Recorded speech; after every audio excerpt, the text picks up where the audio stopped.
హైదరాబాదులో ఇప్పుడు మొన్న న్యాయవాది హత్యకి కారణమైనటువంటి వ్యక్తిని పట్టుకున్నారు కదా! అలంఖాన్ అతని కొడుకు. ఇదొక సంచలనాత్మకమైనటువంటి మలుపయింది. అలంఖాన్‌ని అన్ని పార్టీలోళ్ళు ప్రేమిస్తారట. ఈ అలంఖాన్ అనేటటువంటి అతను నిజాం నాటి వంటలకి ప్రసిద్ధట. నవాబ్ చెఫ్ అంటారట ఇతన్ని. ఇతన్ని పాత బస్తీ నవాబ్ అని కూడా పిలుస్తారట.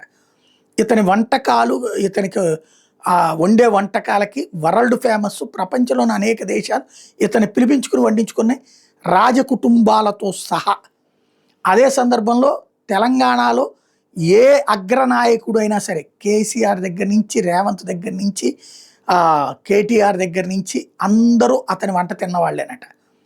అట్లాంటి వ్యక్తి ఇప్పుడు ఈ హత్య కేసులో ప్రధాన నిందితుడిగా అరెస్ట్ అవ్వడం, 25 లక్షల రూపాయలు సుపారీ ఇచ్చి మరి న్యాయవాదిని చంపించాడు అంటే, లేదు లేదు నేను చంపాలనుకోలేదు, అతను 5 లక్షల వ్యవహారంలో ప్రతి నెల మమ్మల్ని ఇబ్బంది పెడుతున్నాడు కాబట్టి అతనికి బుద్ధి చెప్పాలని చెప్పేసి కాళ్ళు చేతులు ఎరగొట్టమన్నాం అంతే తప్పించి చంపమని మేము అనలేదు అంటూ చెప్పుకొచ్చారు.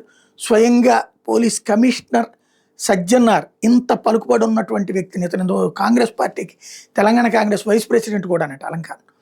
అట్లాంటి వ్యక్తిని అరెస్ట్ చేయడం అంటే ఆషామాషి కాదు, చాలా పర్ఫెక్ట్గా చేసినట్టు.